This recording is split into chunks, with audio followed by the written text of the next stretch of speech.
And the four circles are, what do I love doing?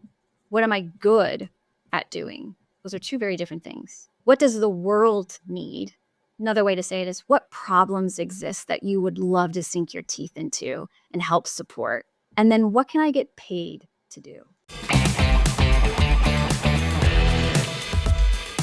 Well, I would recommend people look up the concept of Ikigai, a Japanese idea which stands for reason for being. Okay, And you Ikigai, how do you spell that? Yeah, I was just going to say, I have to write it in order to see it. It's Ikigai. Ikigai. Ikigai. Yeah. And this idea is actually becoming more popular because of Blue Zones. I don't know if you're familiar with that, but there's a Netflix show called Blue Zones.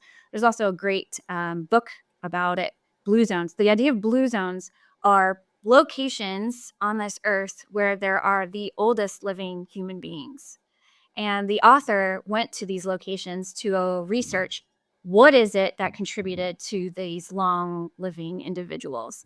And in one, I think it was Okinawa, maybe not. But anyways, there's a village in Japan where there are some long living human beings. And one of the factors that the author found is that they have this ikigai, this sense of reason for being, and they don't necessarily retire. They're always working towards something. There's always a reason to get up and contribute to the community. And so if you look at Ikigai, there's a map of four circles that interconnect in the center. And the center is that sweet spot of that Ikigai. And the four circles are, what do I love doing? What am I good at doing? Those are two very different things. What does the world need?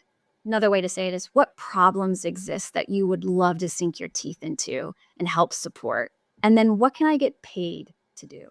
I love this map because it helps you think big picture. You know, when I was going through it, I was like, oh, I want to be a goat yoga instructor. But then I was like, I don't know if I can get paid very well to do that and make a living, right? And so it helps you think big, but then also get into reality of, well, is there value in this skill? Does the world need it? And can I get paid to do it?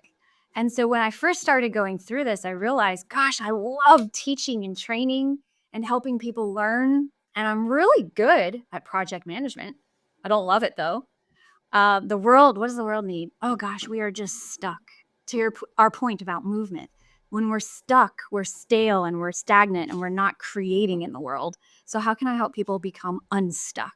And then what could I get paid to do? Well, I could coach, I can consult, I can train, I can facilitate. And so I started to put all of this mapping pieces together, and that's when I started to build my business. And tell us the name of your business. My business is Bold Bird Consulting, and Bold Bird is my avatar, so to speak. It represents who I am. Yeah.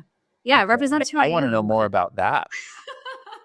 I've always done bold things. I'm not courageous. I wouldn't say I'm courageous. I'm bold. And I think sometimes bold comes with like a certain sense of adventure and not always looking at the risks. Like you're just moving forward anyways, right? So I'm not going to exactly jump out of an airplane. That would be super courageous. But bold in just asking for what I want in life, connecting with people to figure it out, going after what I love, even though that's hard, still doing it, persisting. I see bold as training for an Ironman, pushing myself to do uncomfortable things, to start a business. That's bold. To craft the career that I want in life. That's bold. And that's thrilling. So for me, I've done little bold things throughout my life. And then the bird part is I'm 5'3". I'm a petite individual. And my mom would make fun of me as a kid and say I'd only eat on Wednesdays. Like I was just always a pecker, right? I would peck at things.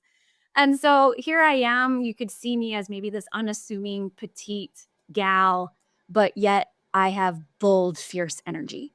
And so for me to be a bold bird just constantly reminds me of stepping into my passion, stepping into my energy that I have in the world and helping other people see it too.